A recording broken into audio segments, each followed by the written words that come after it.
Agatha All Along is a 2024 Disney Plus series recently released on the platform, being a sequel to the WandaVision series and focusing on the character of Agatha Harkness breaking free from the mind prison she was in and starting to tutor a young boy into becoming a witch like she was, on top of trying to regain the power that she lost to Wanda. Now, like pretty much everything Disney has released on their streaming platform, it's not great. But before we move on to the actual series, I feel like we need a recap of why so many people were pro Agatha and anti Wanda during WandaVision. In WandaVision, we learn that Agatha was part of a coven of witches that became corrupted by the Darkhold, an evil demonic book that corrupts the user, and she ends up killing her sisters and taking their power for herself. She is also in the area when Wanda, in her grief, accidentally creates the Hex and traps the town of Westview, choosing to stick around and keep an eye on her to see her powers and possibly attain them for herself. And here, because the writing is really bad, is where things get tricky, because there's clearly an antagonist and a protagonist in this series, but unfortunately the poor writing means we end up rooting for the person we weren't supposed to and hating the heroes. Agatha, despite her powers, has shown no sign of being some diabolical mastermind in the MCU. We haven't heard anything about her previously, Doctor Strange and the other magical protectors of Earth seem unaware of her or any threat she might pose, and we never see her do any harm to any of these citizens. Wanda, meanwhile, despite accidentally creating the Hex, deliberately chooses to keep the citizens under her control, forcing people to live out her fantasy life when they're fully aware and begging to be freed. And she threatens to kill anyone that might try and free them from her mind control. In fact, Agatha is the one who starts freeing citizens and condemning Wanda for her crimes. Yet, by the end of the series, Agatha is imprisoned for the horrible crime of trying to take Wanda's powers. You know, the powers she was using to enslave and torture 4,000 people. Crimes that Wanda receives absolutely no punishment for, which the narrative of the series itself tries to justify as understandable. So already this new show was off to a bad start, because from the narrative of the previous show, Agatha is supposed to be some sort of villain who is now trying to ease, just like the start of WandaVision was actually quite intriguing. At least at first it was, until you start to ask questions. With Agatha All Along, we open on Agatha, still adopting the Agnes persona she was trapped with, being a detective investigating murders around Westview.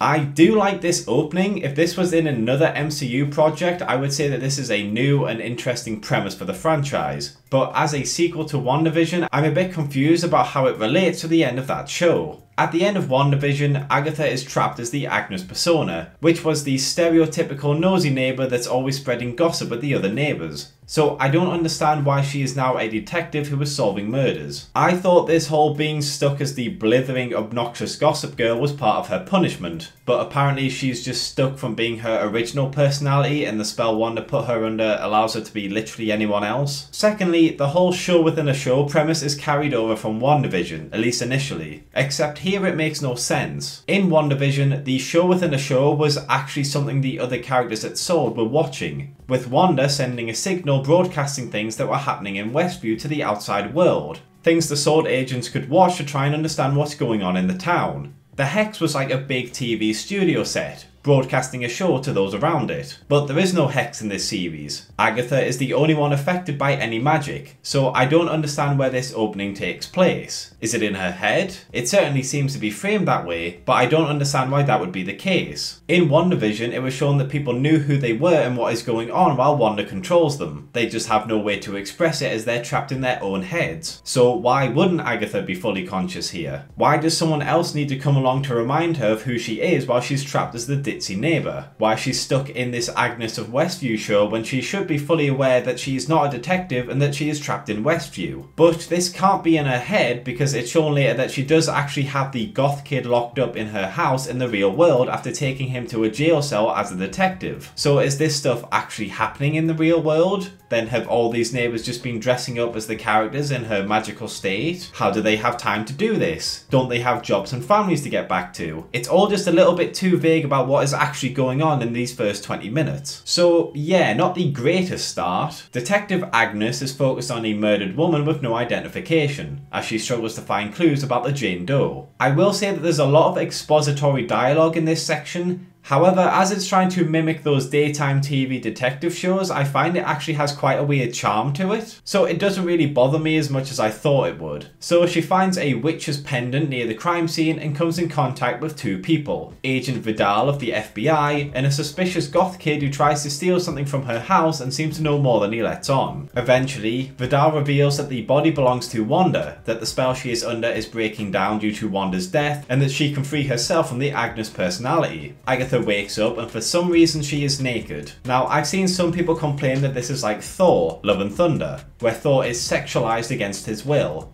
But I kinda disagree. Yes, she hasn't consciously chosen to be naked, but she is currently naked in the privacy of her own home. And even after she becomes aware of it, she still chooses to go out and show that she doesn't care about being naked while talking to people, showing a strong indifference over whether she has clothes on or not, which is a far cry from the outrage that Thor showed. He very clearly didn't want to be naked. Agatha just doesn't seem to care. So yeah, apparently she has been running around as Agnes in the real world, with the neighbours trying to help her in small ways and showing a distrust towards Wanda. So it's nice to see that the writers realised that they made Wanda look like a complete psycho whose citizens would never want to see her again. Agatha slowly realises that her magic is gone and that the basement of the house just looks like a regular house, a far cry from the magic room she had built last time. After finding her pet rabbit, she discovers that she actually kidnapped the goth kid, and the front door is then blown off, revealing Vidal to be another witch who is here to kill her. It turns out that Agatha had used the Darkhold to hide from her enemies, including Vidal. But now that it's destroyed, people know where she is now. After a questionably choreographed fight scene, Vidal agrees to let Agatha try and get her powers back, not wanting to kill a weaker, basically unarmed opponent. Which doesn't really make sense. Vidal and pretty much every other witch we come across in this series seems to have at least some understanding that Agatha has been gone for years and is now missing her powers, or that she's at least a bit weaker now that the Darkhold is gone. So if Vidal already knows this, then why has it taken until now for Agatha to get her to leave her alone? Vidal knew that Agatha was basically powerless, freed her from the spell, decided to smash down her door and fight her anyways, and then after being told something she already knows, she now decides that it's time to let Agatha live? It really doesn't make a lot of sense. Moving on to the second episode, let me start by saying that this is when the dialogue gets a bit more grating on me.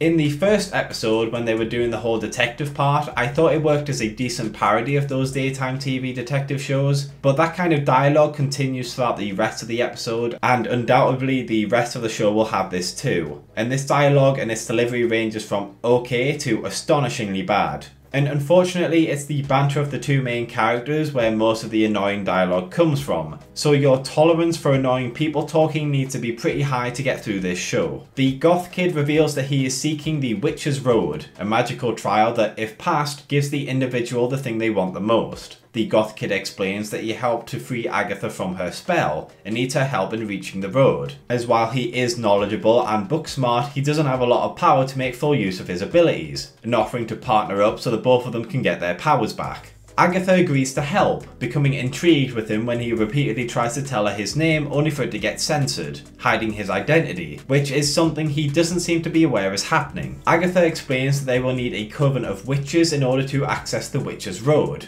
with her attention drawn to the foundations of Wanda's house, now dirty and covered in hateful graffiti. Again, it's nice to see the writers actually remember what they wrote and how most of the audience reacted to Wanda previously, reinforcing that sentiment in this series. Agatha says that the way to the Witch's Road doesn't require witches with an extraordinary amount of skill or power. Just as long as you have enough witches together, it will create the ritual necessary, which seems a bit strange to me. You have a trial that can offer the individual extraordinary rewards and there's no restrictions other than there must be a lot of you. It seems like a weird and arbitrary stipulation, almost like its only purpose is to ensure there's a big cast of characters around for the rest of the series. Lilia is the first witch they encounter, who despite not wanting to join with Agatha tries to use her premonition powers to give her a list of names she can use as a coven, except she ends up writing her name in the trance she goes in, and this is apparently enough to force her to join Agatha. I mean, she despises Agatha, she has no intentions of joining her, yet because she wrote her name on a piece of paper she feels she has to.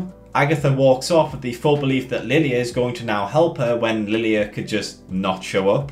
Anyways, they move on to Jennifer Kale, A witch who is also apparently powerless but uses her knowledge of potions to make exotic candles, lotions and bath bombs, which I actually kind of like the idea of. I do like seeing superhuman characters using their powers for mundane and financial reasons. I think it helps to ground them down as being human beings who are relatable. And Jennifer's motivations for joining the coven make sense. She is in severe financial and legal trouble despite her potions, and thinks completing the Witch's Road will be instrumental in solving her current and future livelihood issues, which I think is something we can all relate to. Throughout the episode, Agatha is also seemingly stalked by a variety of animals that seem to be watching what she is doing. These animals, seconds later her boss walks in, and as the kid didn't have anything on him, he fires her immediately for tackling him. He doesn't bother to hear her side of the story, he doesn't bother to question the two customers, he doesn't check the CCTV. He instantly fires a security guard for doing their job, which is just absolute bollocks. So Alice initially refuses to join them, and as the two drive home, Agatha once again cannot hear any details the kid says about his personal life or who he is. At her home, Alice and the others turn up,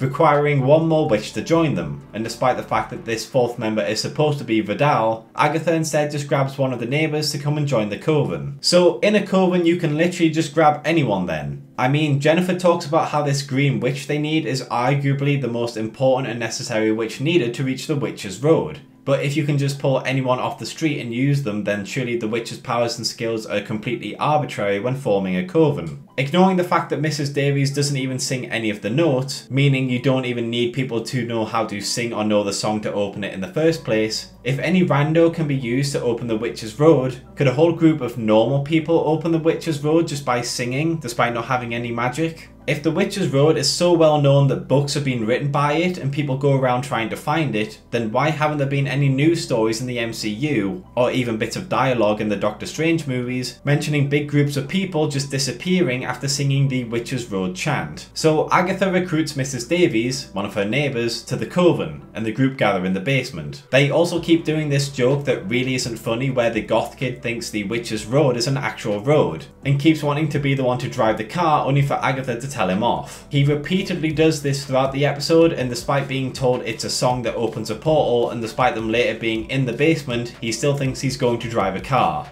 It's just not a very good gag, and one of the several problems with the dialogue. They do the chanting in the basement, and at the same time, the Salem 7 arrive at the house to try and kill her, and they decide the best way to do this is to ominously stand in the street and alert the goth of their presence, allowing him time to barricade the house and slow them down. They then choose to not use any of their magical abilities, but instead just try and smash their way into the house like a bunch of zombies. Almost like if any of them bothered to use their magic, then the show would be over. After the chanting, the portal doesn't immediately open, with Agatha starting to insult and belittle them, nearly making them attack her. They then figure out that Agatha had no intentions of opening the road, and just wanted them to get annoyed at her and then blast her with their powers, which would allow her to absorb what little energy they have left and give her some of her magic back. Alright, so if this was Agatha's plan all along, why would she go out of her way to warn Lilia that she can't take her powers unless she blasts her with them? Surely warning them to not attack you with magic is counterproductive if your plan was for them to blast you with magic so you can steal it. There was no real reason to warn them of this, and now your plan can't go anywhere because you've already fucked yourself over. It's just a really bizarre choice for this character to do. It makes no sense on any tactical level. Luckily for Agatha, it turns out that the portal to the Witch's Road was created, with the group escaping down the stairwell onto the Witch's Road,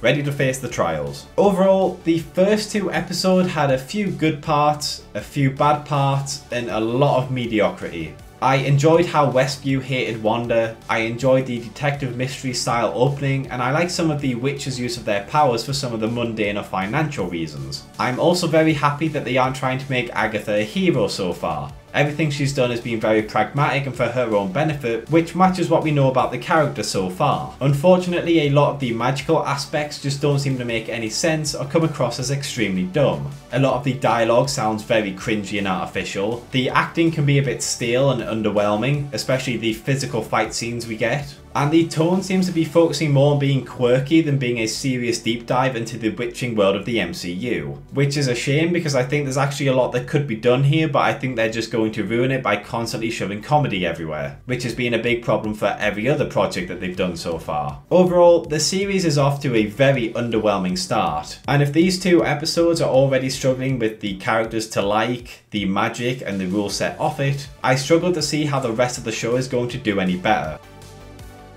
Thanks for watching, lads and lasses. If you enjoyed this video, please consider liking, subscribing and checking out some of my other videos. Sharing always helps, and if you're feeling really generous, please consider my Patreon or YouTube membership. I also have a Twitter and occasionally I do live streams. But most of all, I just hope you had a great day, and hopefully I will see you in the next video.